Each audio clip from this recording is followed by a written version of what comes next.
on our laws is not is right. It is blemish.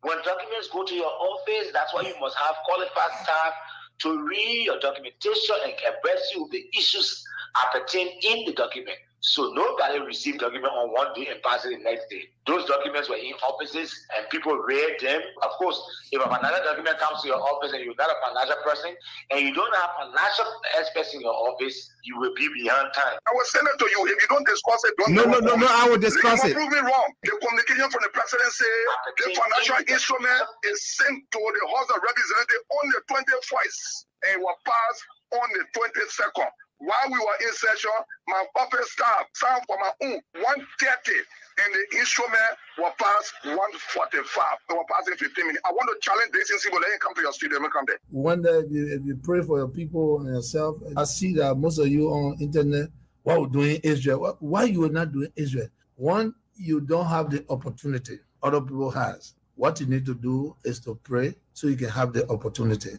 We're in Israel. You don't need to be angry. I'm here now. All you got to do, touch me. Because we can transfer. You understand? You touch me, it's so good to see you. God bless you. That money is the money we stole. You don't know. I don't know the sources of Mr. Benedict money. So it's like that money. Nobody, Mr. Benedict, I'm not being able to convince later where he getting all the money from. Anybody who studied any of the mental science manuals, which is the DSM, Diagnostic and Statistical Manual, before 1974, homosexuality was listed as a mental illness along with necrophilia, zoophilia, and pedophilia. The decision in 1974 to delist it as a mental illness was not based on science. It was based on an opinion poll of only 6,000 people. So clearly, homosexuality is a form of madness and mental illness. Before I go on, let me postulate from the Frantz Fanonian dictum. We stipulate that the dialectics of reconciling two conflicting ideas is the algebra of revolution. The overbearing intervention of the state government had further exacerbated oporombium and amounting to sadomasochisms.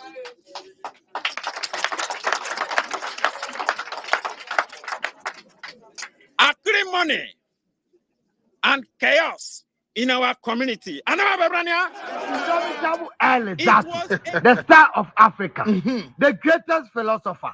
Let's go. There is a time in marriage when sex will be less important. Choose your partner wisely. Warring is a waste of time. Good and bad things happen in life. You just have to keep living and not stress over what you can't control. Once a person starts a sentence, with all due respect, they are about to disrespect you to another level. Treat everyone you come across with respect. You won't bury yourself when you die. The world is a jungle. You either fight and dominate or hide and evaporate. The great Elizatu. Have patience and wait for the things you want most. Don't run after it. If God wants you to have it, He will give it to you. 6 plus 3 is equal to 9, but so does 4 plus 5. The way you do things is not always the only way to do them. Respect other people's way of thinking. The hardest part of being close friends with people who cheat is that you have to keep telling lies to cover them. You that is asking for the names and videos of coronavirus patients, all the time you have gone to do abortion, did the state or government announce your name? Some women are unreasonable. You hear them saying, I can't sleep in the same bed where other women used to sleep. I can't use the same utensils she was using. What about his manhood? Why not refuse it too? Because it was used by other women. Lion is not the most dangerous creature on this earth. Samson killed lion and the woman killed Samson. Be careful. Since I was born and now I'm getting old, I have never dated a girl that ever asked me to buy her Bible or Quran before. All their national anthem is buy me phone, buy me recharge card, help me with cash. It's urgent. Respect the woman who cooks for you. Remember, poison is not expensive these days. My brother, you can still enjoy life without alcohol and weed. A man's finger is faster when removing a lady's pants, but when removing money from his pocket, you will think he has stroke. Thank you very much, my brother Rick. Wake up from your sleep. My sister, too long, we've been in our sleep.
pleasant welcome to another interesting edition of the program Sky Morning Live on Sky 107.1. We are here Monday to Thursday, 7:30 to 9 o'clock. Today is Thursday. It's the last day for our appearance here on Sky Morning Live here on Sky.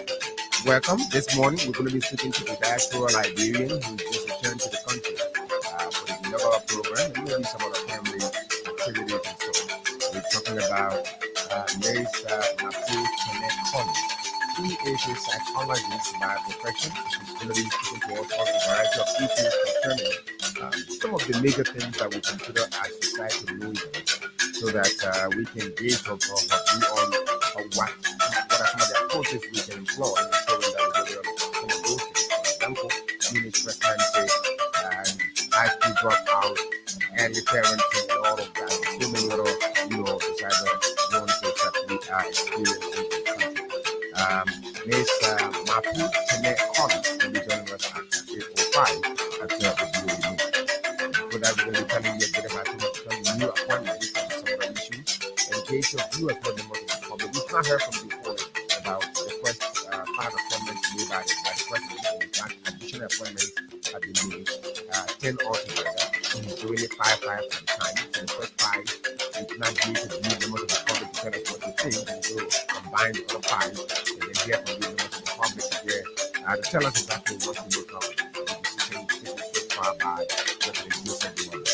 My name is Matthias, and I'm bringing you today's alternative day, January 2024. I'm here with Julius Akobe Boki. We're going to be right back after this break.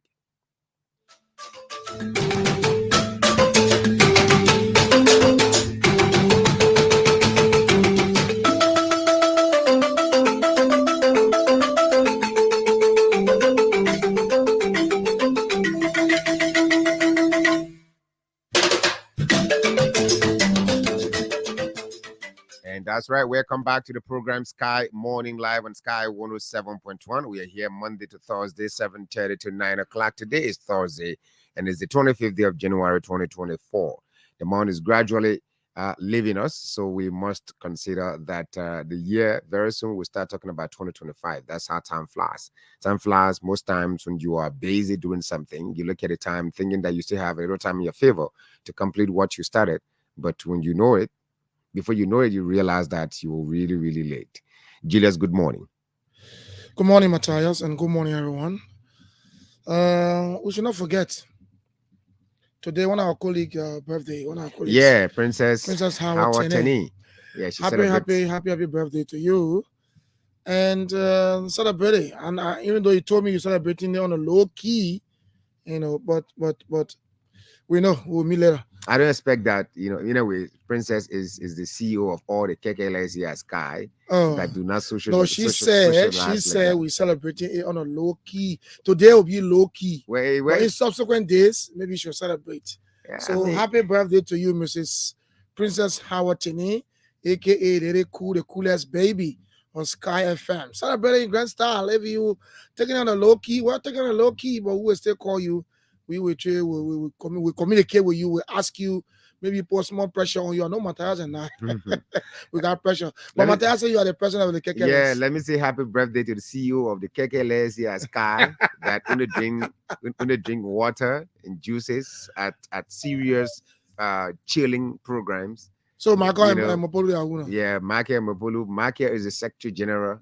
And Mopolu is the spokesman for the KKLS here at Sky FM. So they do not drink. They do not. They drink. They drink water. They drink water. They drink juices. And most times they get to these areas, you wouldn't even see them shaking their bodies, and then they mock Matthias of not being able to dance, even though dance is defined as the movement of the body to a sound. Is there a formula for dancing? There's no formula for dancing. That's the thing the guys fail to realize. But Matthias, before we go and ask you, this guy Elizato, he said something. I thought to ask you as a brother. When before you met my in-law now, right? Before you met my in-law, right? Because I know you're very committed, man. All your girlfriends in my meeting, when last they asked you to buy the Bible? No, but Julius, I've told you before. When did they ask you to buy them Quran or Bible? Not As a gift. That I've never received such requests. So that guy is the right. only person that I've ever made a request to me since my existence, the only person I've ever made a request to me to buy them the Bible is my daughter. The only person. When a man did not refer to them as daughter, he said your girlfriends. I understand that. You just talk about girlfriends, so right? only your daughter. But of all the women in the world that I've interacted with, the only person that's ever requested for Bible gift is my daughter. Okay. Caponia. Yeah. She's the only person that's ever made such request. So Alexander is right. Alexander is right. I mean, we are. A lot of things he says is right. We are in a materialistic generation now where young people are mostly interested into the trending things and all of that. So it's going to be difficult for you to find a young girl coming around a boy. Why would she even ask for Bible? She could tell you that, well, I can read my Bible from my phone. I will download the app and read and read the Bible. So just give me the money for the other one. Instead of buying the Bible, give me the money. Let me add it up. In fact, I get app on my phone. I have the Bible app on my phone. That's what I all do now. I mean, the app now is taking over. Right. Everybody using app for Bible. And I don't remember when last I took a Bible to church. One of the app on my phone. So I'm trying to get rid of that the usage of that Bible on the phone. I'm trying to get rid of it. I think I need to get some more Bibles from. I mean, one. You mean physical Bible? Yeah. No, I got Bible in my house, but going to church, I just rely on the one on my phone. I mean, I prefer that one. But you see pastors preaching and they're using Bibles. Using the electronic Bible, iPad and phones. Well, so I have my reason. Why you want to get rid of it? Julius, for the 2 minutes, let's get to the main points here. All right, I'll get rid of that Bible. I mean, why? It's not necessary for me at this time. Let's move on to the issues and just invite you, members of the public. The first 5 persons that were appointed were Mr. Simon Kofi Woos. He's National Security Advisor to the President. Gregory Coleman, IG, Dexinate, Liberal National Police. Sam Gay, Inspector EPS, Director General. Sylvester Grisby, Minister of State for Presidential Affairs. No, he's not Nathaniel, he's Sylvester. That is still in position. Well, people served in that position before. It was not made for Nathaniel. So Magil took it. Right? No, he's taking over from Mr. I think Reverend Small. Reverend. Yeah, right? From the Methodist. Yeah, so I mean, no, this one is different. So the 5th person is Boema Kamara, Minister of Finance. Then coming to the latest appointment. Yesterday's appointments. We have Ami Modad, Minister of Commerce, Dexinate. Yeah. A.B. Kroma, Ibrahim Kroma, Director of the Liberia Drug Enforcement Agency. Julius, in Liberia here, most of the news, when you hear the gossip in the street, if you must disagree, do so mildly. Don't put your whole energy into disagreeing, because most of the things that will be said in the public will come to light. We've heard repeatedly that A.B. Kroma would not have been 102 again, but instead he would have been sent to the Drug Enforcement Agency, and exactly that's where he's sent. In fact, we heard that A.B. said that he accepted Chris Masakwe as Deputy for Operation. Yeah, I mean Gregory has so he could not go back to serve again the second time to be deputy. So right, and all those, in fact, Front Page Africa study as well. Right. So we have Mr. Jonathan. This name is not familiar to me. Jonathan Masakwe, Minister of Justice. Jim Masakwe. This I've been hearing that name, but I've not met him. Before. Sarah Beslow Yanti. Yes, I've had Foreign Affairs. Yes, I've had an interview with her. I had an interview with her at Atlantic Broadcasting Corporation. We need to get her Sarah and maybe Beslow some of our Yanti. team to come and clarify. There's something about scrutinizing her credentials. Yeah, Martin Colley is on that. Martin Colley and other people, even people folks from the Unity Party. What's happening now? Some of them even trying to question the credential of Jonathan Masakwe as good. Minister of Justice. In fact, some of them are saying that the mayor is not a proper UP partisan. So I don't know where it comes from. But as the day go by, we'll try to see what to do. But Julius, Sarah is because you can't tell me she's not. She doesn't possess those credentials, and she worked with the UN for those level of years. Big position. But let's wait and see. There's something I just want to disagree with you on quickly. It's the issue of you even elevating arguments from people out there that because Mr. Jonathan Masakwe is not a full-fledged UP member. I don't think the people, that argument, Julius, should not be elevated on our platforms. We are not But that's what it's saying. No, So but I mean, we should not. For saying. me personally, I wouldn't elevate that, because it would be a, you know, an act of someone's inability to understand when someone speaks. That's the only way they will come out to say such a thing. You are working in you want to enter a government and think maybe from this unitary party and think. You listen to your standard bearer repeatedly saying that it's going to be a government of inclusion. Why must you come now and question people's partisanship for, you know, before they are because they are appointed in government? I mean, I don't think that should be something we should be elevating. If the issue of credential scrutiny, for me, that's a good one. Everyone should be able to provide information concerning their credentials and, you know, where they gather these things from. People lie here. They say Mountain Calling and his team, they made somebody was appointed as LBDR and that person had to resign. All right. So this is a serious one. So if Sarah Beslow Yanti does not have the credentials, we're gonna get more details at the Senate during the confirmation hearing. So if she does not have the credentials, she should not be accepted. And it's good that she go on the launch committee. Right. So Dobo Jala, for me, of the second appointment, there is an injury among these people. I call him an injury because he's demonstrated that over the years. Dobo Jala. Sending Dobo Jala at the Liberia Revenue Authority, I'm very sure the UP administration means serious business. It wants to generate more money. This is an honest man. He was at the PPCC. He became an idol of integrity, an icon. Integrity. He won on the wall. Yes, he's an integrity from I think accountability. Yes, so. He's an accountability idol. He left from PPCC and went to Carter Center. All right, he left from Carter Center. You know, I mean, it is where he is currently. I think when he got this appointment, and so he's an integrity icon, and many people will vouch for him. In terms of his credential, in fact, his accountability, his ability to stand up for something, and so. But Julius, I just want to say something to Mr. Gregory Coleman. The police is divided. All right, there's a serious division in the police. I'm very sure Mr. Gregory Coleman knows about it. Remember, some time ago, Patrick Sudu raised a concern that people were planting cameras in his office and monitoring him, and think he accused folks believed to be supporters of Gregory Coleman.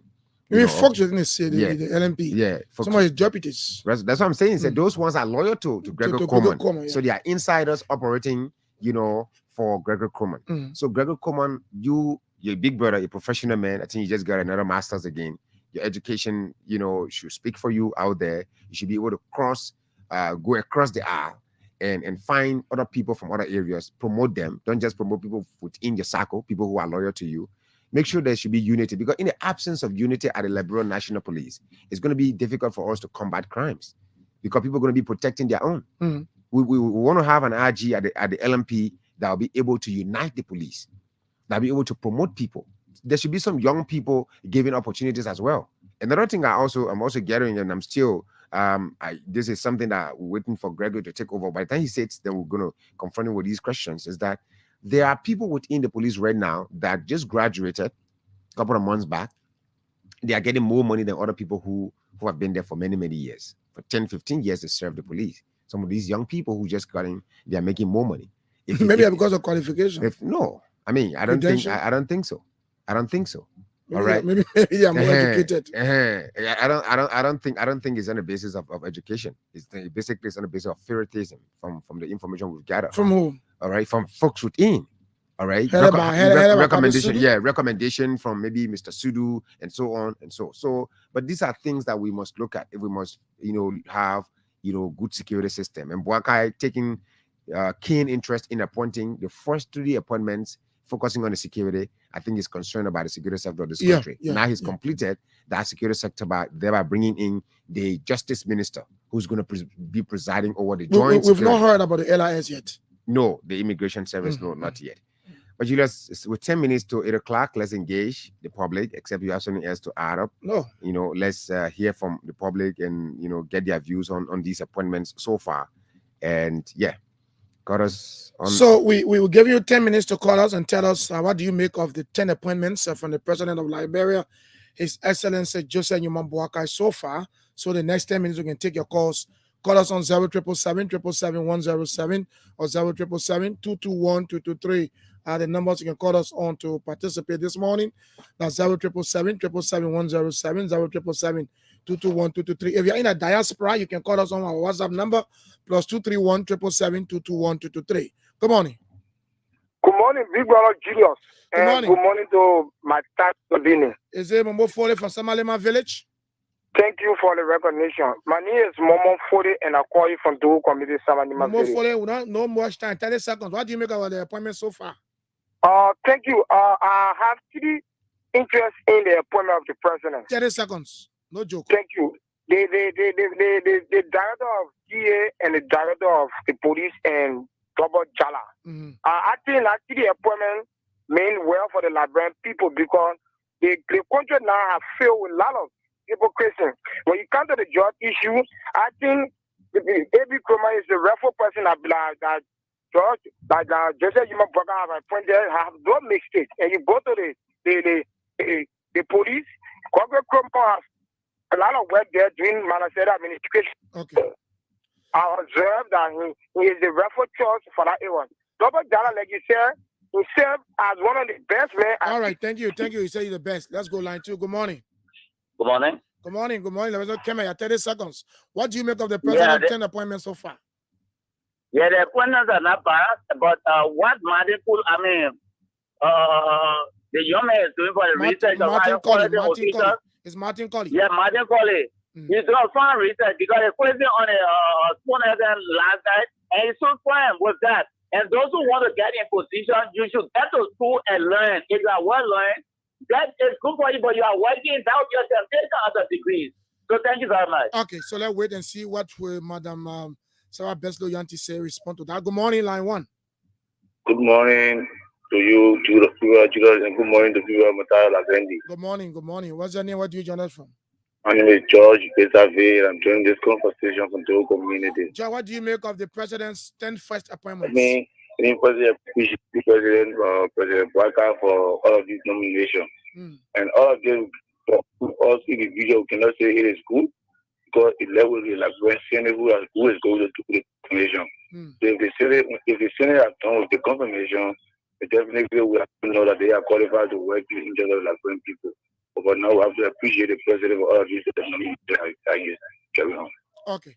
Thank you very much. 30 seconds each. 077-777-107, 077-221-223. For those of you in out of the country, we want to say that way. In the diaspora, you want to call us. The WhatsApp number is active. It's +231-777-221-223. Good morning. Good morning. Yeah, good morning. My name is Sam Gege, and I'm joining you from my residence in District Number 9. Sam, let's hear you, brother. Yeah, so thank you.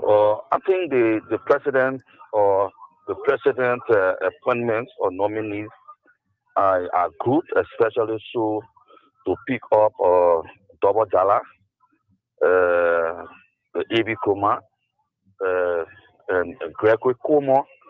These are individuals that I have explicit confidence in because I've seen them work over the years and they have done well, especially A.B. Kroma. I'm really satisfied with him going to that DEA place. Okay. Because that DEA place is a very, very serious problem that Liberians are faced with. So A.B. Kroma going over there, when I heard the man name, I said, Jesus, you can answer prayer. Okay, so, thank you. Yeah, thank you so very much. Line 2, good morning. Okay, that line's off. 077-777-107, 077-221-223. If you're watching out of the country, you can call us on the WhatsApp numbers or number, if you will, 077-231-777-221-223. What do you make of the president's first 10 appointments so far? The likes of Gregory Como, A.B. Kroma, Samuel Kofi Woods, Double Jala, and the likes. What do you make of them? Good morning. Good morning. How are you? I'm better, my dear friend. Brother, what's your name? Robert Nwakolo, and I call you from District 17. Robert Nwakolo, let's hear you, brother. Thank you. The names that we are hearing, they are all names that I think we are close with. We know them. Even in the work in the past, and sometimes we see it. But you see, one thing about me, I'm not saying everybody. Look, to impress, first impression, do not just depend on it. When you see a young girl or you see the first time you meet a girl, when you get around a girl, you know what you do? You want to be good so that the girl say, yeah, this man is good man. But later on, you can change the scheme. So when the needs are coming up. What are you insinuating now? Okay. The people that are coming out, the people that are good, they are good. Look, let them take the place, let them get them first, we see how they will work. We are not seeing them, we are not here about them before. We heard people need. But later on, when they came, they made things to get worse for us. We can only pray so that when they come, they should not change. That's my prayer. Okay. I'm not going to praise them, oh, they are dead, but I can only pray so that when they come there, they must do the right thing for the Liberian people. That's what I'm saying. Thank you. See, because if we just keep praising, we don't know what they're going to do when they come there. All right, thank you. Thank you very much. That's why he says we should not keep praising them. Let's wait and see when they come what they can do. But the names we are hearing are names that work in previous government. So I don't know how you want to know them again. But I mean, you made it clear that first impression. So they came first. Maybe they were trying to impress the Liberian people. And now let's give them a second chance to see what would they do. But that's your own say. But let's go to this line. Good morning. Good morning. Good morning, my dear friend and brother. What's your name? I'm Oliver T. Type from Broadway, Yellow Flower Community. Let's hear you. Yes.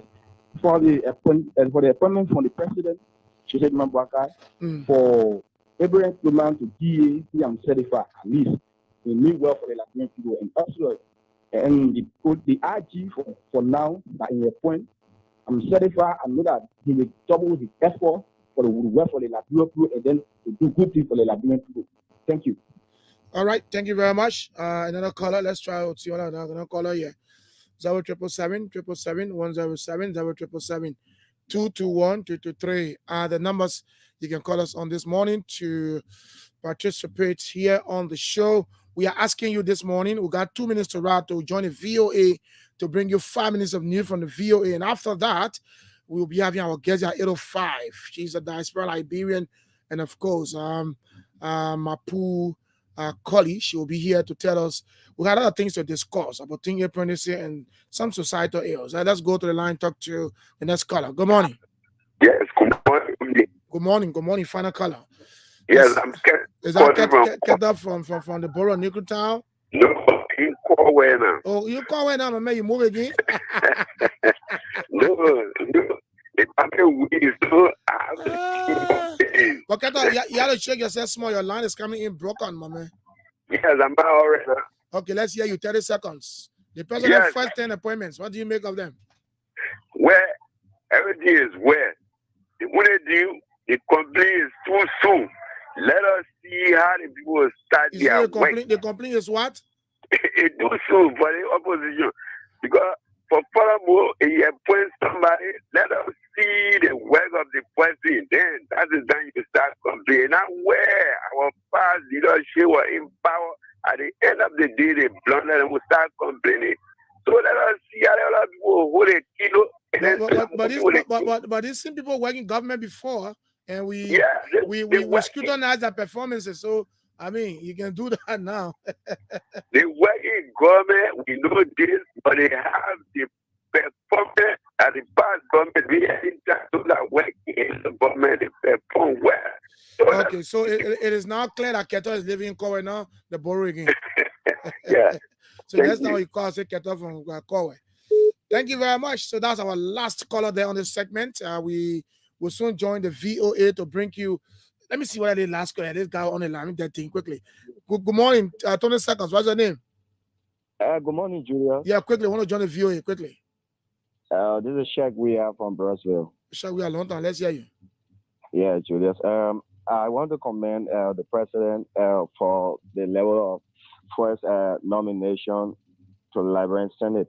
I believe those names are real names. I believe those names are credible people who can produce for the Liberian people. Okay. Hats up to Unity Party, and on we go. Thank you very much. Thank you very much, Shakuya. We need to join the VOA now to bring you 5 minutes of news.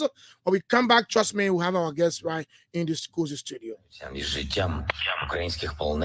is evident that the Russians are playing with the lives of Ukrainian prisoners, with the feelings of their families, and with the emotions of our society. It is necessary to establish all clear facts to the extent possible, considering that the plane crash occurred on Russian territory beyond our control.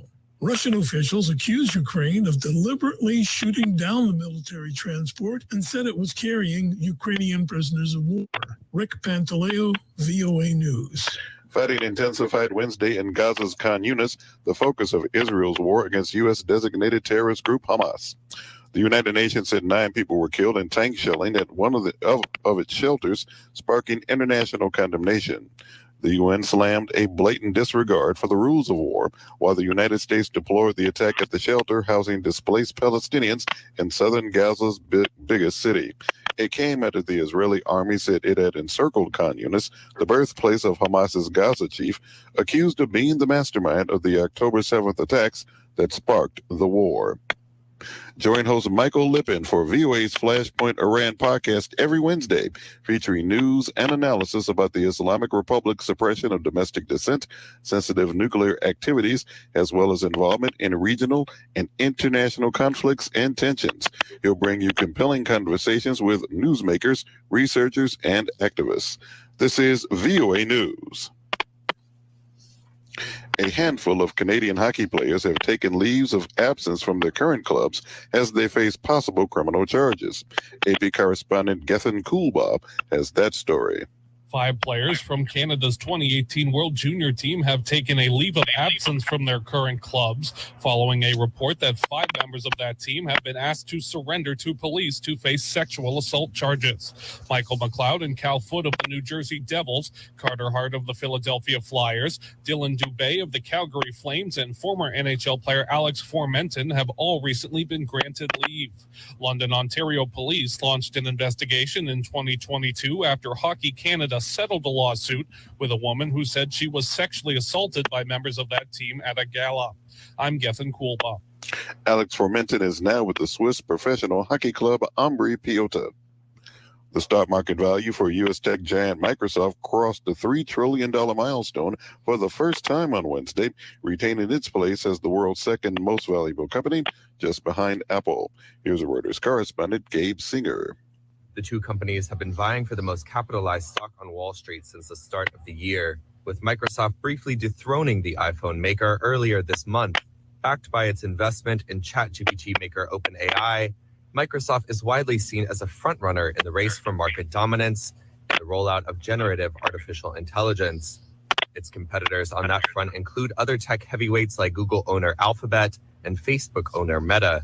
Using OpenAI's technology, Microsoft has rolled out newer versions of its flagship software, as well as its Bing search engine, which is expected to better compete with Google. That was Reuters correspondent Gabe Singer. The U.S. Federal Aviation Administration on Wednesday tightened pressure on aviation giant Boeing by barring the troubled company from expanding production of its best-selling 737 MAX planes following unacceptable quality issues. Reuters correspondent Julian Satterwhite explains. U.S. watchdogs say Boeing's MAX 9 jets can fly again. The Federal Aviation Administration lifted a grounding order late Wednesday. The jets had been out of service following the mid-air blowout of a big panel on one operated by Alaska Airlines. Now the FAA says the aircraft can fly again once inspections are completed. That's a big relief to Alaskan and United, the type's 2 main operators. They've been forced to cancel thousands of flights. The ruling is a big blow for Boeing, which had wanted to boost output to close the gap with European rival Airbus. That was Reuters correspondent Julian Satterwhite. I'm Richard Green for VOA News.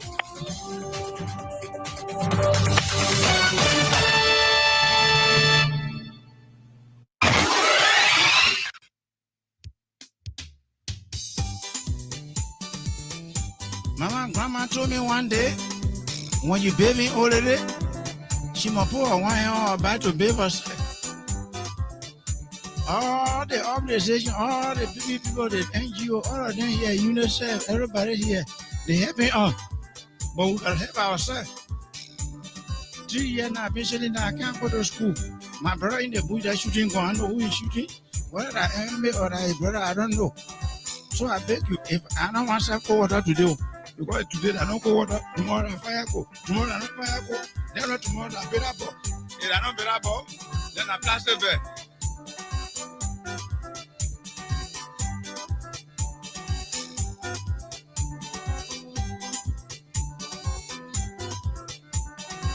Mama want to go to school, I tie her in plastic bag. Papa want to go to school, I tie her in plastic bag. Yeah.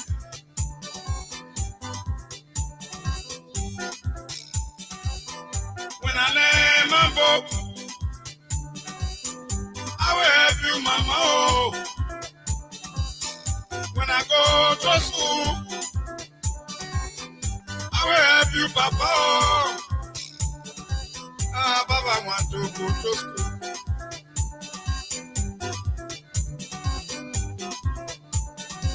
Papa want to go to school, I'll tie outside in plastic bag. Yeah. When I see my friends, I can be so jealous. Look at that book bag. Look at that uniform. Mama want to go to school. I tie outside in fire go. Look at my baby sister there. All day on the street, I don't know, they're carrying lipo or something lost for them. They all need to go to school.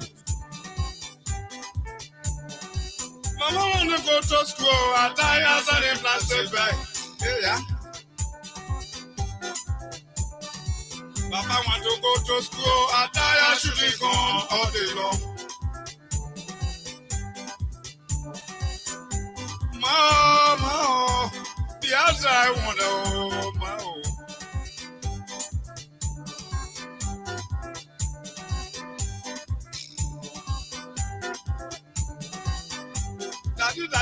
Daddy. I don't want to go to school.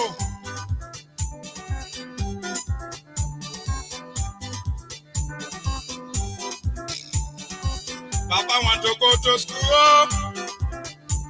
Attires are in fire go. Papa send me to school. Mama send me to school. Suya mama na ya Japan wa. Sana la kare pe awo ya denu.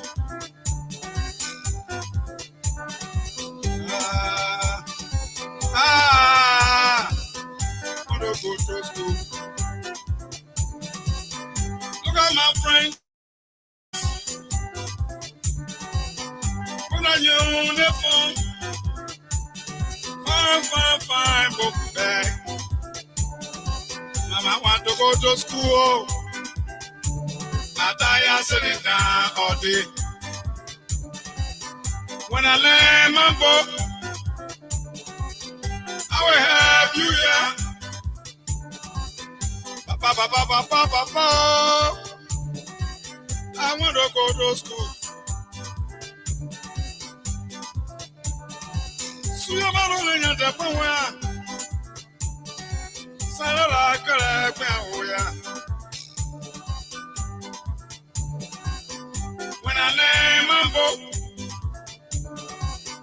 I will do well for you. Mama sent me to school, yeah. And that's right. That's the best gift any parent can give to a child. Education. Give the child education so that you may be able to, you can be able to benefit, to reap from the fruit of your labor. But it's education, it covers different areas. Maybe you want to send the child to go to get a degree, or maybe the child doesn't want to go to classroom. Some other families, they encourage too much trade. maybe mechanic or so on, but just make sure that that child has something in their head that they can live with, because this world is something that we all have to work and contribute towards making our families better. Like I said, our guest this morning at 8 o'clock is Madam Mapu Nangbe, Mapu Tene Kali Nangbe. She's holds a bachelor in computer science and psychology. She has a master's in industrial and organizational psychology. She's a doctorate candidate in industrial and organizational psychology.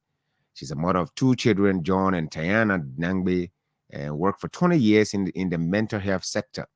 She's currently employed as the residential director with a nonprofit organization in the United States, working in the financial sector as a senior tax analyst for H&R Block for close to 20 years, accepted in the National Honors Society and University of Phoenix, and the Worldwide Women Association head elder in Lincoln SDA Church.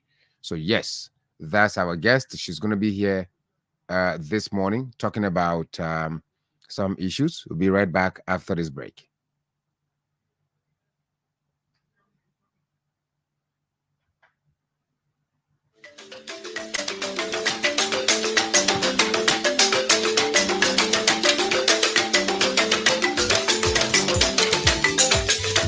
Mama told me one day, when you baby holiday, she my poor one hour back to Vegas. All the organization, all the people, the people, the USA, everybody here, they hit me up. But we can help ourselves. 3 years now, I've been sitting there, I can't go to school. My brother in the bush, I shooting, go, I know who is shooting. Whether I enemy or I brother, I don't know. So I bet you, I don't want to go what to do. Because today I don't go water, tomorrow I'm fire go. Tomorrow I'm fire go. Then I pass the bed.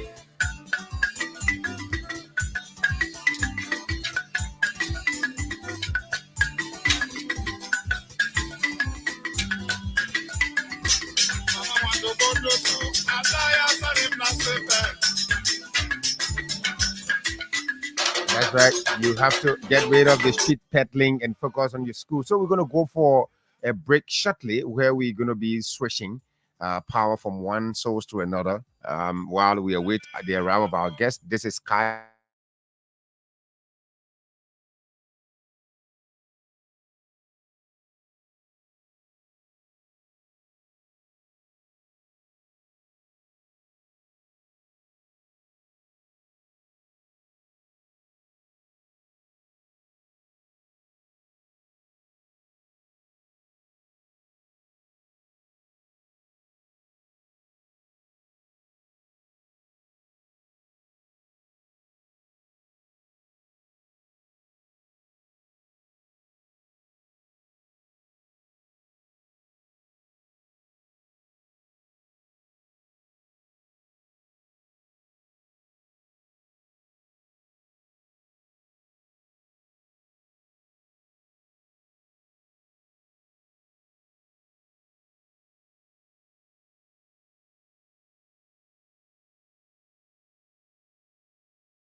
all the time you have gone to do abortion, did the state or government announce your name? Elizato.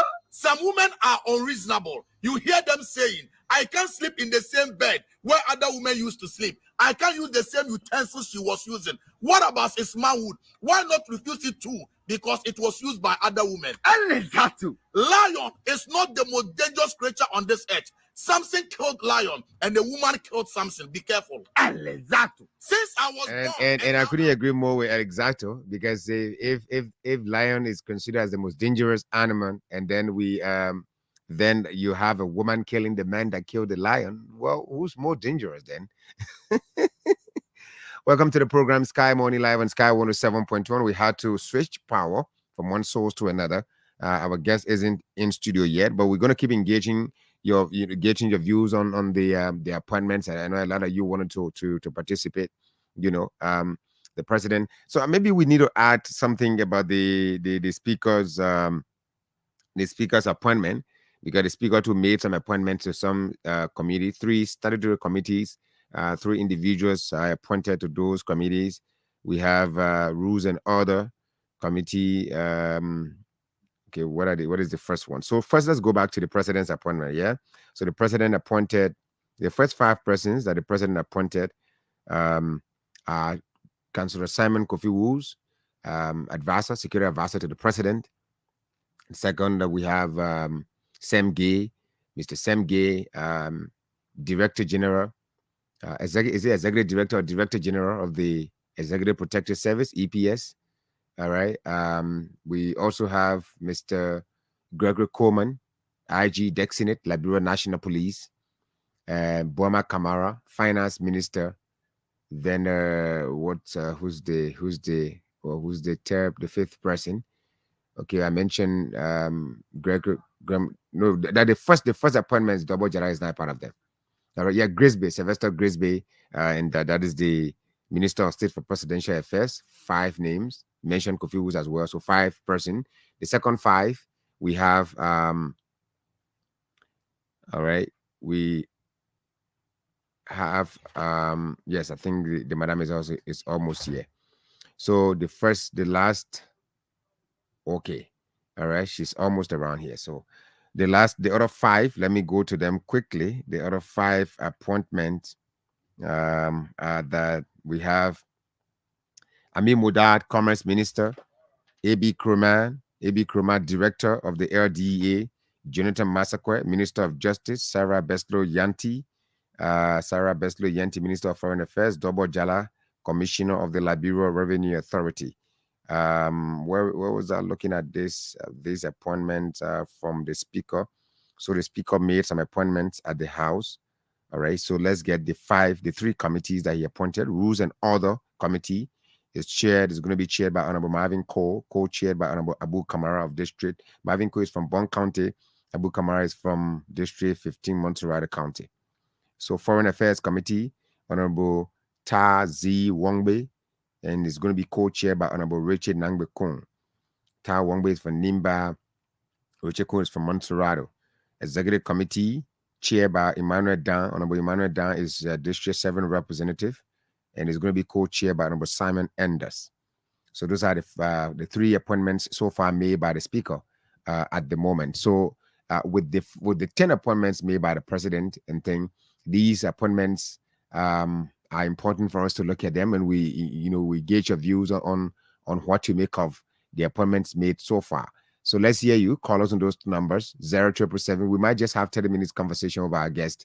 Madam Mapu Tene Koli Nangbe. Call us on those numbers: 0777 107, 0777 107, 0777 221 223.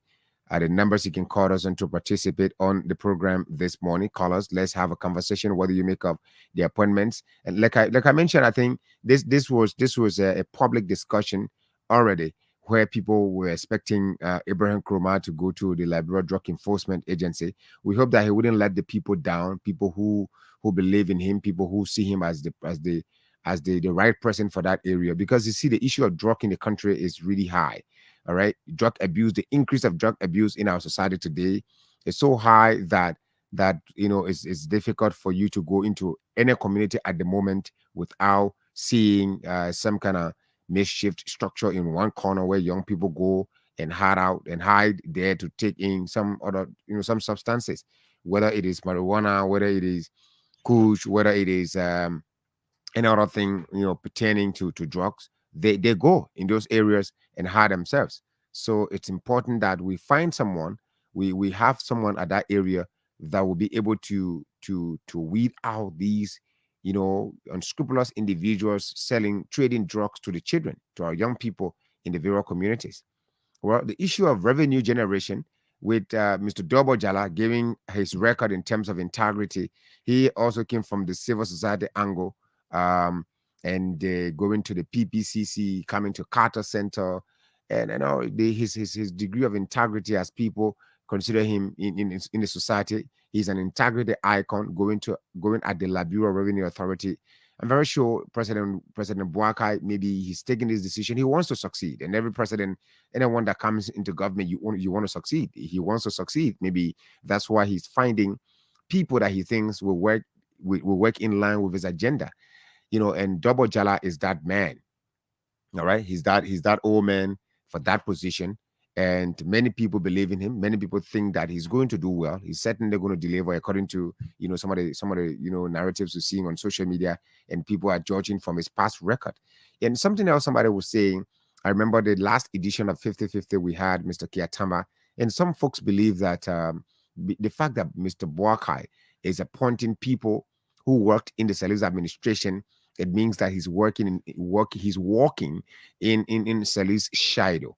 I don't know, the fallacy of reasoning that these people subscribe to, but I see it differently from a different angle, because you see, just as Julia and I are here, we can decide to leave this place today and go to another radio station to work. It's based on what we are capable of doing.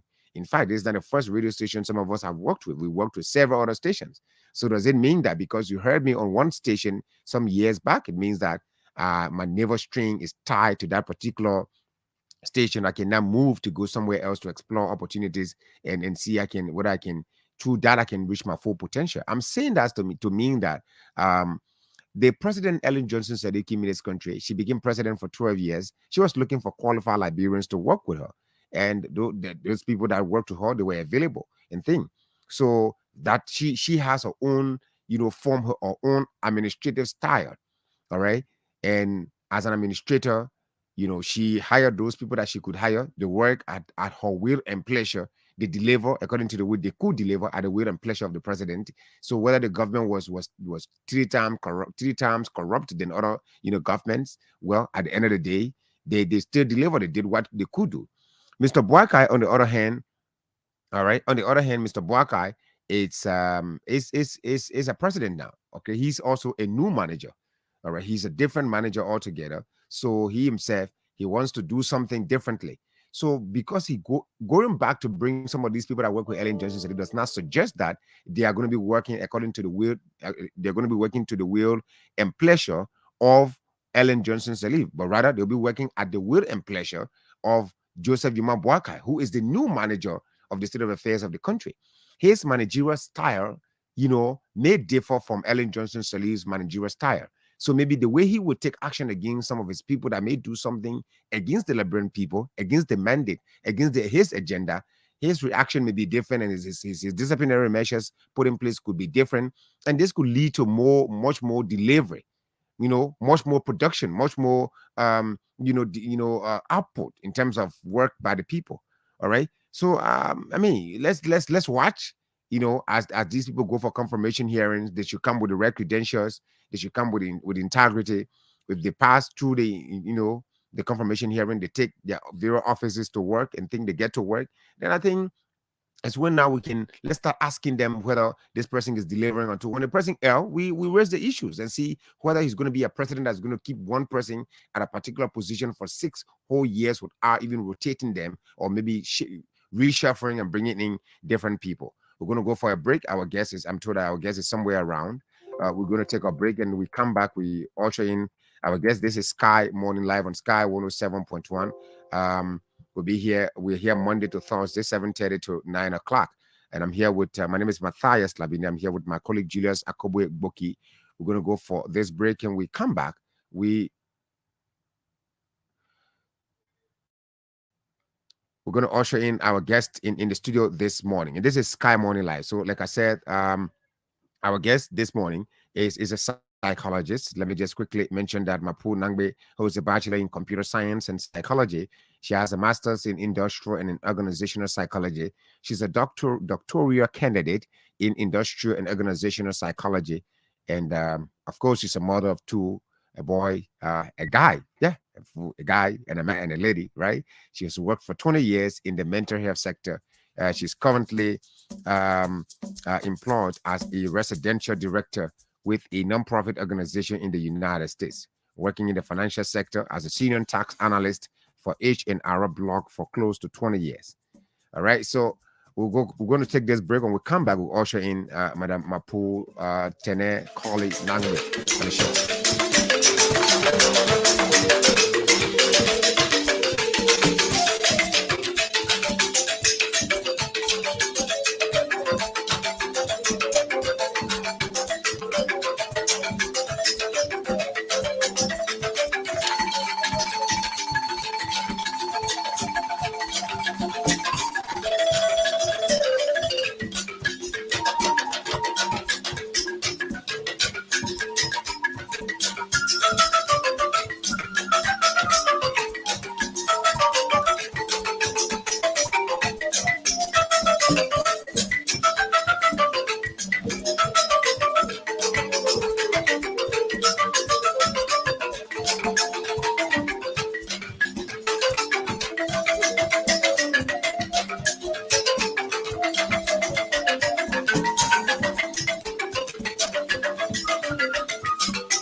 And that's right. Welcome back to the program Sky Morning Live on Sky 107.1. We are here Monday to Thursday, 7:30 to 9 o'clock. At this time is exactly 8:30.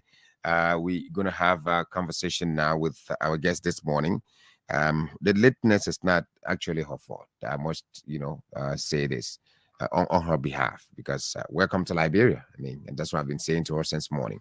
Madam Mapu Tene Koli Nangbe is a seasoned psychologist, and I hope that she can come back to Liberia and fill a particular certain gaps in certain areas.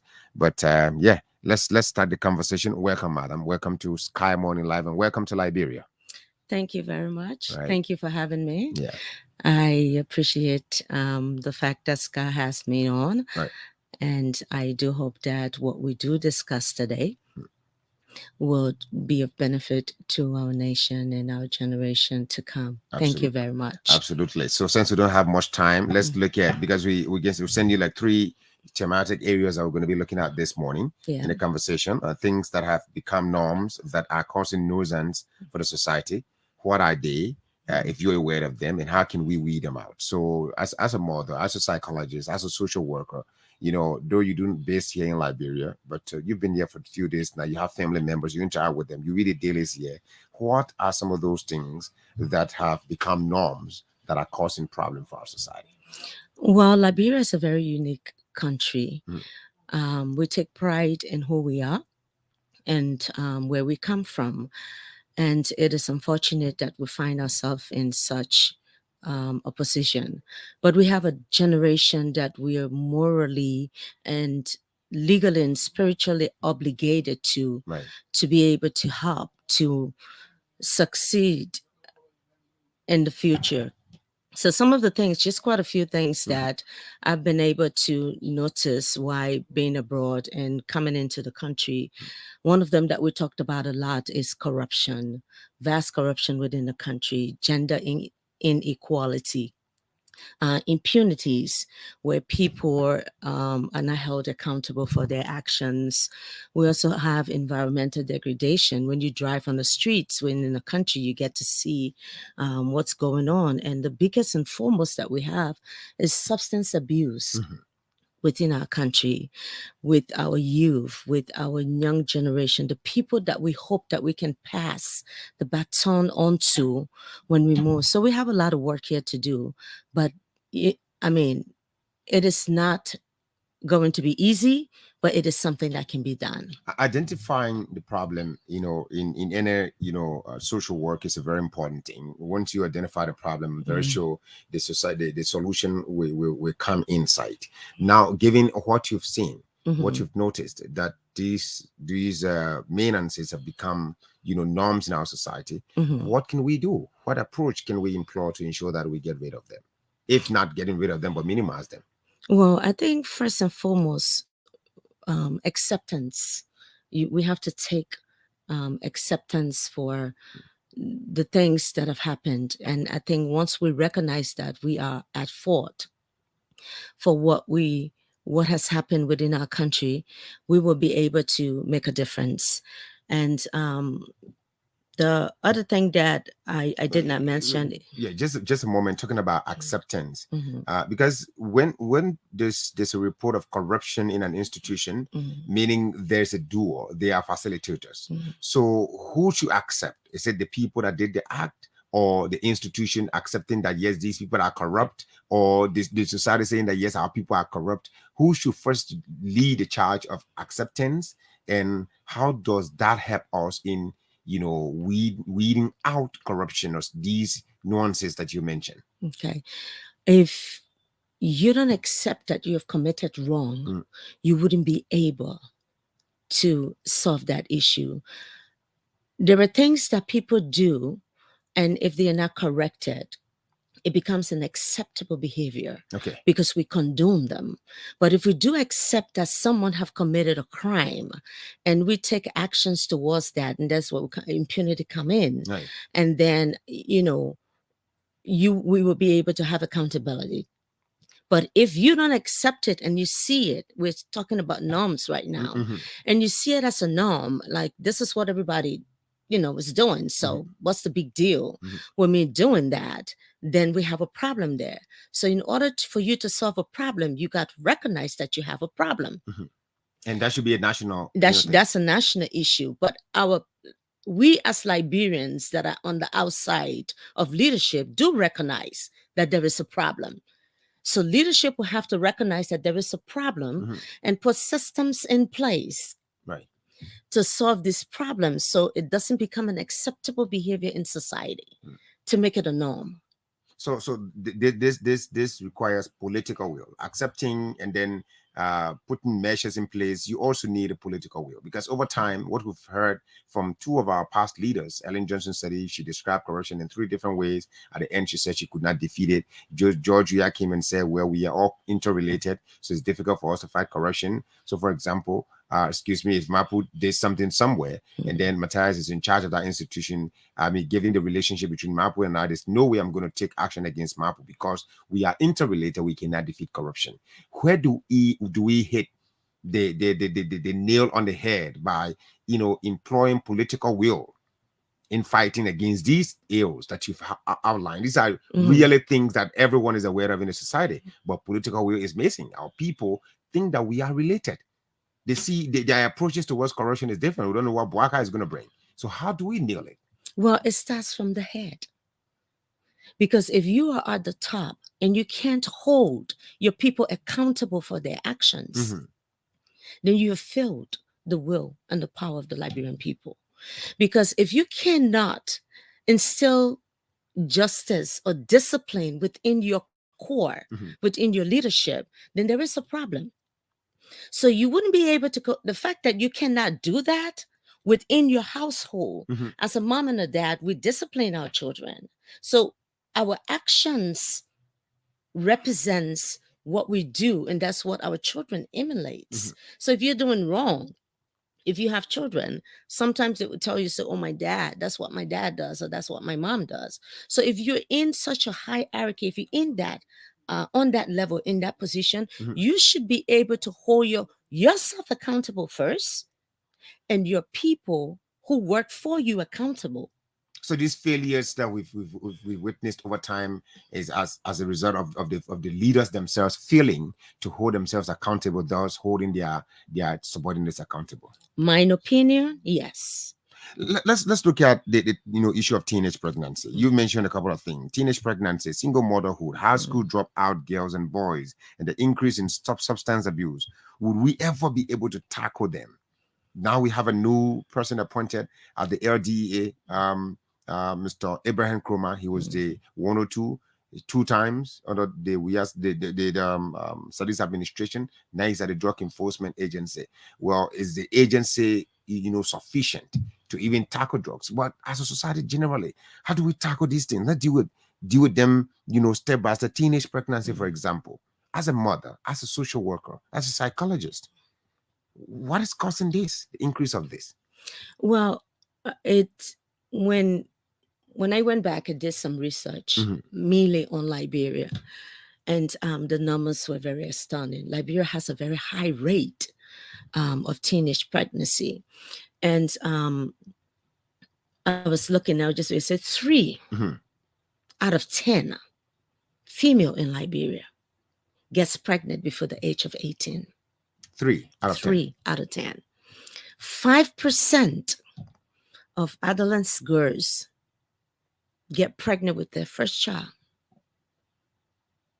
So imagine that, 5%, 3 out of 10. That's a significant number. And so we have to work. Our ladies, our females, our young girls, they're critical to the success of this society. Right. And so if we cannot protect them, then we have major issues on our hands. And so it will be challenging, but it can definitely be done. It has to be a collaborative effort. That is, we have to have the parents, we have to have the children, we have to have the government, we have to have different entities, even if we have to partner with international organizations to help us combat the rate of teenage pregnancies. Yeah. And so we can implement such things as sexual education in schools. We can teach reproductive health, information to students. We can also provide support system and programs for our daughters and our females. And teenage pregnancy is one of the highest drop-off rate in our educational system. Because the way our system is structured, when you get pregnant, you cannot go to school. Right. So you definitely will have to stay home. So now you're losing a mind. Not only are you losing a person, but you're also losing a mind that would have been great to serve our country in the future. So then we have to empower them economically. We have to be able to develop community outreach programs and teach, family plannings like we have them here. Introduce them so that our parents and the schools and our children can be well educated. We also have to address mental health issues. Because although we have the teenage pregnancy going on, but I think we have something within our society. We frown on mental health. We don't want to accept that when there's something wrong. People believe that when you say mental health, it means you're crazy. There are a lot of mental health situations that is recognized on the spectrum. That doesn't make you crazy. You got depression, anxiety, and all of that. So when you get pregnant, you go through that phase of it. So that needs to be addressed. And as I stated, we get the parents involved. We get government policies put in place, where we'll be able to protect the females that we have in this country here. And we have to involve our youth in the decision-making process of these things. Because you see, people take ownership of what they belong to. Right. So if you don't take ownership of what it is, you won't be able to be a part of the process. Because if I say I take ownership of teenage pregnancy, I'm going to reach out there. Definitely, it's a passion. I'm a part of the process. I'm a part of the decision-making process of it. So we'll be able to move forward. So I think it's a collaborative effort. We can work together as a team to be able to make this work. Okay, so Matano just come in. Right. Say, Mapu, welcome. Thank you. I sat quietly and listened to the conversation, but I thought it wise to come in. I want to know when it comes to teenage pregnancy, what role a parent, you are a parent, and what role does a parent or parents play in controlling that? Well, our society is structured in a way, I think, where we don't start the initial process of our girls' children as to, what's going to happen to your body. So basically, we have to be able to discuss with our children their body. They need to understand From the beginning. From the when beginning, they reach adolescence stage. exactly what your body is, what your body goes through, what you do that would lead to teenage pregnancy, what you shouldn't do so that you don't find yourself in that place. But we also need to build the self-esteem of our females here so that they can be strong and empowered and know that they have a better future in front of them. And that pregnancy will be able to take away. So that means that the parents play the first role in the life of the girl children. Yes. Okay, Matthias. One thing that is also rising, as Julius asked the question about who should first of all engage this issue of teenage pregnancy. One thing that's increasing here, says Mapu, is that the issue of single motherhood. Most of these young girls, they get pregnant while in high school. The boys that impregnate them continue going to school. Sometimes the boy's parent will insist that he's not seen associating with that girl anymore. That girl continues to go through the pregnancy while he continues going to school. She's still down there in 6th grade, while he's somewhere in the 9th grade. Before she gives birth, he's in the 10th grade. Before the child works, he's about to graduate. Before she goes back to school, he's graduating from university. Incompatibility then sings. Then a single mother is created somewhere. Yeah. Do we need to employ an octopus methodology in ensuring that we tackle this issue from different angles? Because just teenage pregnancy is one aspect. She will give birth eventually, but the father is not in her life. She's single. Yes. She's going through the pain. She wakes up in the morning. She's the only father and the mother in that child's life. Family members are giving her talks. Friends are even bullying her. The boy is nowhere around. Somewhere when he succeeds, somewhere in the future, he comes back for his child. And they sit down on a table to discuss. What can we do? Well, I think one of the things that we haven't recognized is that there is a danger involved in single parenthood. It takes two to tangle. It also takes two to raise a child. And so you're depriving a child of another, the half. That goes to the parents of the boy that says, do not Exactly. associate with that girl that you've impregnated. Exactly. Right. And also a child needs a father. If you look at the homes and you look at some of the statistics that come out, like in the US, you find a lot of males in the prison compound, and they tell you many of them are from single parenthood. It's quite difficult if it's a male for a single mom to be able to raise them. I'm one of them, and so I understand what it takes. However, it has to be a joint effort. Parents need to understand that it is not, a female does not get up and just impregnate herself. Your son played a major role in that aspect. Your son needs to be held accountable to that girl and that child. He chose at that moment to be a man. Right. He has to step up as a man and take up his responsibility. He doesn't work. He's still a school-going kid, like the young girl. Yeah. So at that time, how do the family maintain his presence in that child's in the young girl's life without him thinking that he's already a husband that should shoulder to the responsibility of a woman? Well, both parents from both ends will have to play a major role in making sure that the two that are going to have children and understand the implications of what they did. Also understand what is required to get that working. Not to stand in the way. Don't it's your son, it's your daughter. And society also needs to with system. I remember years back, they used to have even schools classes, if I'm correct, Right. When you're pregnant, that you would go, your education would not stop. So maybe as a society, while we are fighting to combat teenage pregnancy, we need to put some of these systems back in place, That the girl can stay in that the school. girl stays in school because they used to call it, I think, evening or night Evening school. school, night school. Exactly. Yeah, I went to night school anyway. Yeah, stay there so she can further her education while she goes through the process.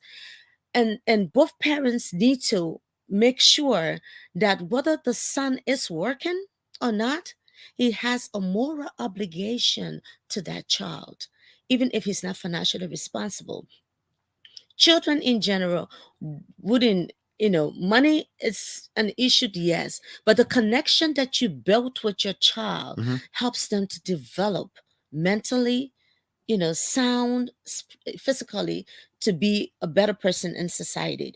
You don't want them to be by themselves, knowing that you don't have, a dad, and move into society. So we have a major problem that needs to be addressed. That's right. And folks, you're listening to Sky Morning Live on Sky 107.1. We're privileged to have with us diaspora Liberian, says Mapu Tene Koli Nangbe. She's returned from the US. She's here. She's been here for a couple of days now. Attended the inaugural program. She's a psychologist by profession. I just, coined it all and say she's a social worker.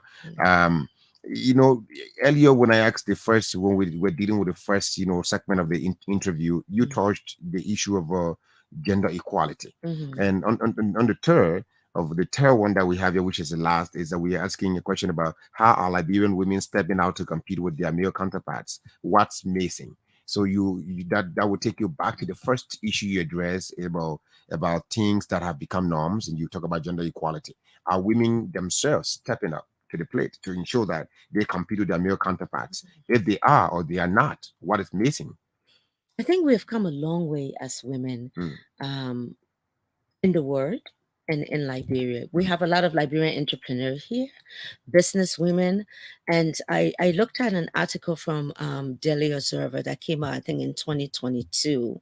And he was saying that some of the challenges that women face within Liberia here, in order, to get the businesses going, the loan process, going to have your application done, and someone wants, part of the loan that is being given to you, Right. Infrastructure, finding a better and a suitable place. So there's a lot that we've done. We are educated, like you were saying. With me, I haven't. I did psychology, but I haven't gone into the aspect of practicing. But I've worked in mental health for many years. Yeah, you talk about 20 years. Yeah, I mean, that's a long time. yes, and I've also worked in the financial sector as well with H&R Black as a tax analyst. So we have doctors, we have nurses, we have women branching up, we have advocates, women doing legal reforms and all of that. So we've come a long way, but the work is not over yet, because gender equality is still there. Our pay rate, when you look at the statistics, it tells you that men get more paid than women, and even though they do the same jobs. Yeah. Is that happening here in Liberia? Well, Take for example, you have a deputy minister here, a female, a deputy minister at our entity, with the harmonization that the previous administration employed. According to them, instituted, said that this is about balancing the equation, that a deputy minister at finance, a deputy minister at gender should earn the same amount regardless of the gender. Okay. All right. So if that's something to go by, then it means that there's a balance in it. But one thing that I need you to address is the issue of, when you talk about gender equality, is there any simplistic explanation you can provide for someone out there to understand that? Is it anytime, because most times you talk about gender equality, they say, oh yeah, the men and the women, they want power too. Most times that's how a layman out there will interpret it. What is the simplistic way to explain gender equality in a way that someone wouldn't think that women are just fighting for dominance? I understand you. The same issue comes in quite a few of the groups that I kind of sit with to talk. Right. Because the notion is that when you talk about gender, like you say, woman wants the rights, woman wants to wear the pants, and they want to be there. Gender equality has nothing to do with women wanting to be equal with men. We're not equals. When God made us, we made, it came from the sides. We're all made differently. And so the most that I can say, or how I can simplify it, is we're just asking you. This is a man's war. So gender is, this is a man's word. Gender is defined by society. And so because you have defined society, we're just saying to you, if we're doing the same work that you're doing, I think it's fair for us to have the same pay that you're doing. Oh, that's fair enough. Yes. And so if we're going to work and you're going to work, when you come back, I think the least that you can do is to try to help us at home. Because this gender thing goes domestic. It does. Julius, there you go. You're getting married next month. When you come back, please. By the time you go from this station, you go home, even 11 o'clock, 12 o'clock, help madam with the dishes. Exactly. Well, I started a long time. There you go. I started it. So, and one good thing is that my best man is someone who works a lot. Whenever I go to Kakata, I see Daga. Sometimes his wife, Jatu will sit down and see Daga will be cooking. The last time I went there, I remember cooking gravy. That's something I'm learning. I've been learning this since I was born. He's learning from his sister. But it's good. It's good. But mommy, it's good for the men to help the woman. Sometimes you see guys and posting on Facebook and cooking and they're watching, and people say, "What the guy doing it for?" The guy is doing it to tell you that he can help his wife at home. Right. Sometimes people question, but I mean, it's good to do. So one argument, one thing before you just sum up. I mean, here maybe we can talk about take 5 persons on the line. Yeah. Is that when this gender parity bill was introduced in Liberia, a lot of people thought that these women are seeking for 30 seats in both houses or in governance, right? In both the Senate and so the 30% seat they were seeking. Many people thought the interpretation was that the women want a walk in the park. They do not want to work for it. But as time went on, we start to understand that this is basically saying that encourage women participation more. If, for example, you have a political party, you can choose a female as a vice stand-up bearer or your running mate. Also, give them more opportunities, give them tax so that they can fulfill in those areas that they themselves can feel the impact. Because the same way Mapu took her time to go and do, now she's a doctoral candidate, trying to becoming industrial psychologist and so on. That's a tough process. It is. It's a very tough process. Writing dissertation is not something easy to ensure that you become a doctor. If she can go through that, I mean, she should be able to fight through as well. So why seek for 30% when you can fight it? You fought in the classroom. You graduated. Magna cum laude. A lot of you people are coming out like that. Why seek for 30%? What's your understanding of that? Well, I think, like I say, gender is defined by society. And sometimes we define that in our homes as well, where you say, oh, the male has, his role is to do this, and the female has her role to cook and to clean. He is just there to study. He's not to do domestic work. And so things are changing now in our society. Right. We're seeing that females are doing the very work that males are doing. Right. In the US, females are driving trucks. They're doing construction work. They're engineers. They're doing the very same thing that men are doing. And so if we're doing those things again, why should there be a difference in how we're treated? And I think having a female in an organization creates a balance, because you have issues will be addressed from different perspective, because you put your issues on the table and you can sit down and have a dialogue about what it is, to be able to come up with some decisions and that would be beneficial to where you are or where you want to go. So gender, it is how we looked at it or how we want to incorporate it into our daily lives. But females, women around the world, women in Liberia, as you're saying, asking for seats in the Senate, yes. If you've worked for it, then you earned it. You earn it. So lastly, what do you stand with with this position of some other females, considering that they're beautiful, they have natural endowments. They can use those and get to wherever they want to get to.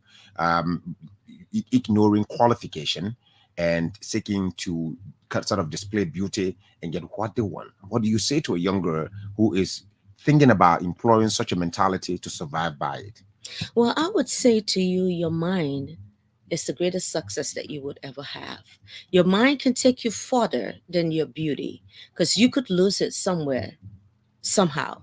So if you're going somewhere and say God forbid, and you find yourself into an accident or something happens and your beauty is gone, what's going to happen to you? You've lost what you're looking for.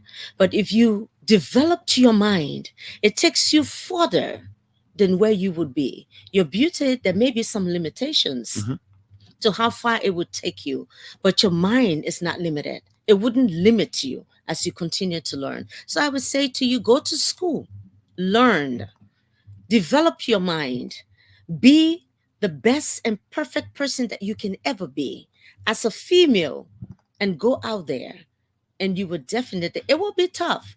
You will have your struggles, but you will get to where you need to get.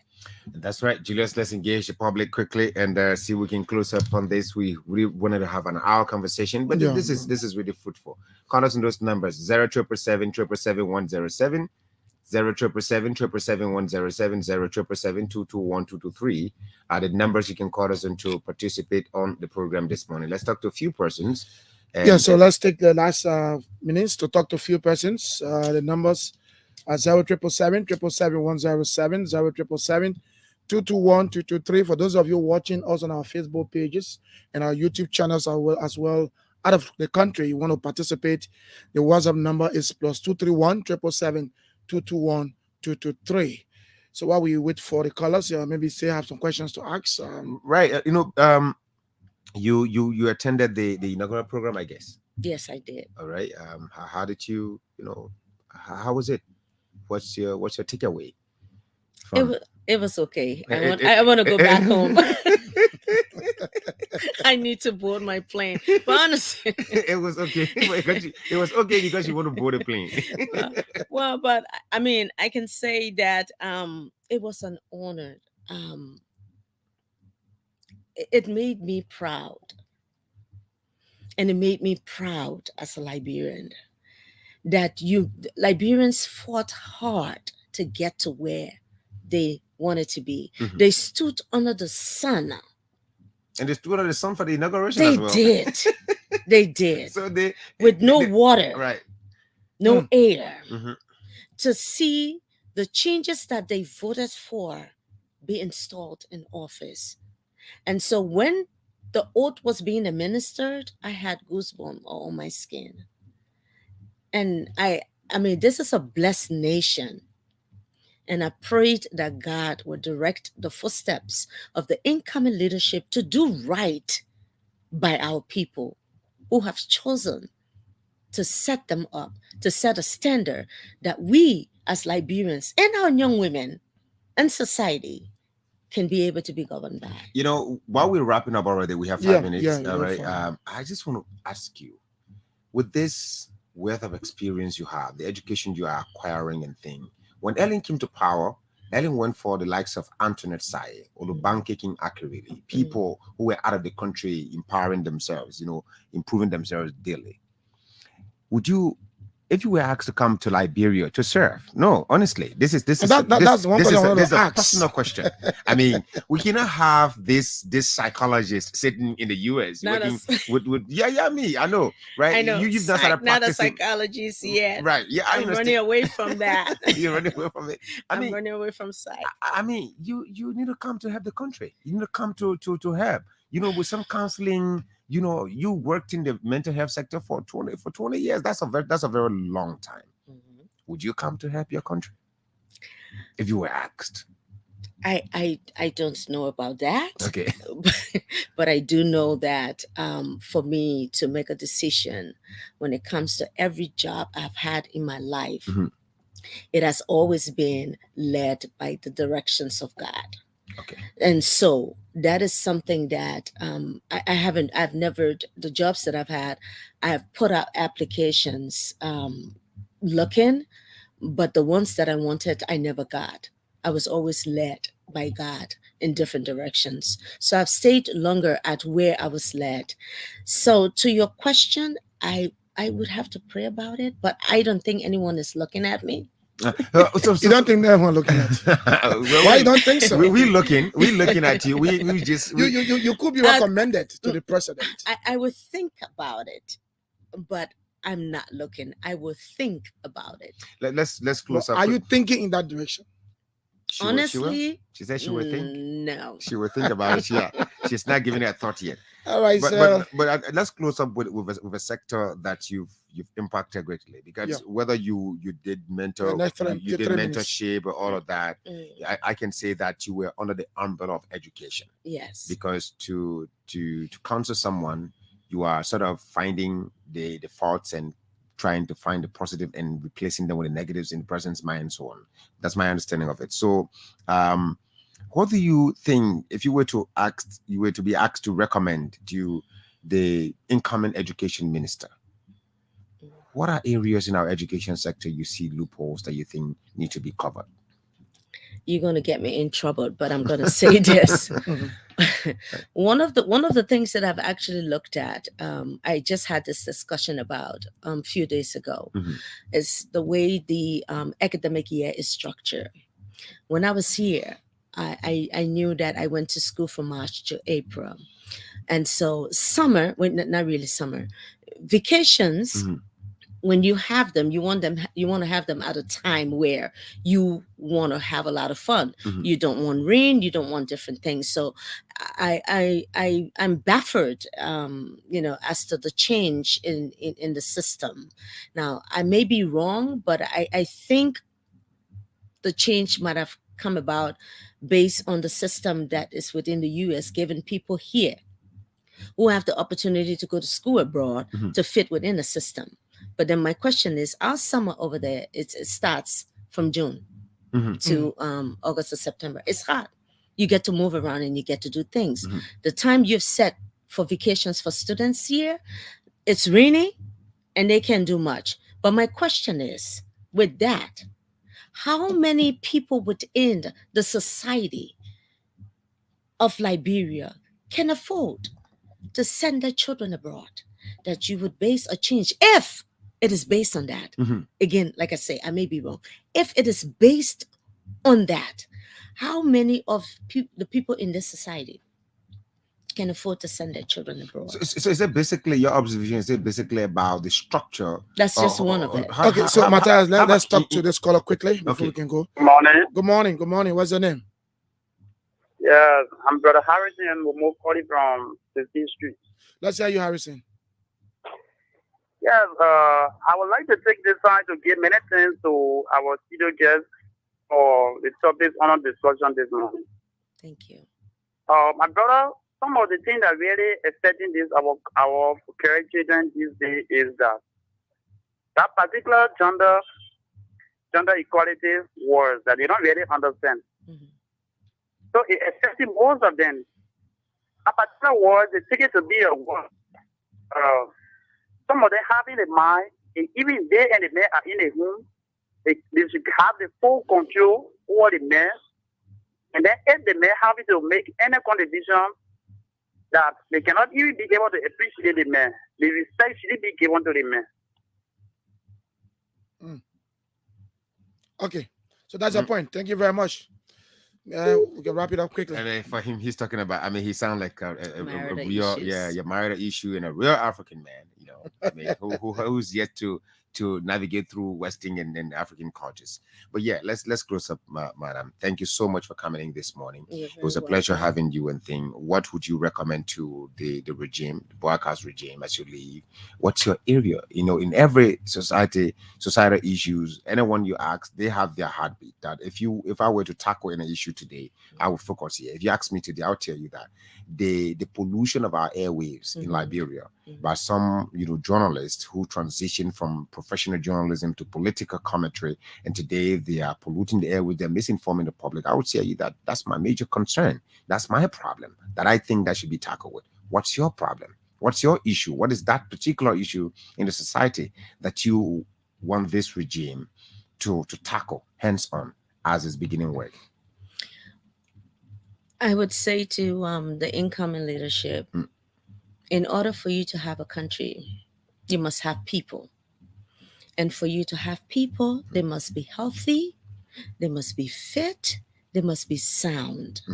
And so I would say to them, I know people have touched on a couple of different things, but healthcare and education is significant to the productivity of Liberia, to the success of Liberia. Because if you don't have healthy people, who are you going to govern? Absolutely. If you don't have educated people, who's going to lead? So yes, I do know there are other areas that we have, major things to do, securities and other things, but health, education. I prayed that when we are able to start with that sector, then we'll be able to move on to get our nation to where it is. Because we need to remember, the people that we want to lead are the people that we have to keep safe, are the people that we have to educate, are the people that we have to keep healthy. Right. Thank you so much. She's Madam Mapu Tene Koli Nangbe. She holds a bachelor's in computer science and psychology, master's in industrial and organizational psychology, doctoral candidate in industrial and organizational psychology. She's a mother of two. She's worked for 20 years in the mental health sector. She's currently employed as a residential director with a nonprofit organization in the United States, working in the financial sector as a senior tax analyst for H&R Block for close to 20 years. So she's accepted in the National Honors Society of University of Phoenix and the Worldwide Women Association head elder in Lincoln SDA Church. And this is the person we just interacted with. This is the person that should leave the United States and come back to Liberia and help to rebuild Liberia. She needs to pray. She's going to pray. That's our call. She's going to pray about it. This is the person that should come back here to help run this country. But until then, folks, that's all the time we have. So, Mapu said, thank you very much. And thanks for this joining us. We are proud this morning. Thank you. Wonderful stay in Liberia. Thank you. I appreciate it. Thank you so much. Okay. On that note, we'll say goodbye for the week. We'll be here next week, Monday to Thursday on Sky Morning Live on Sky 107.1. Julius Boki alongside Matthias Labendi presentation. Have yourselves a wonderful and a God bless day. Bye-bye.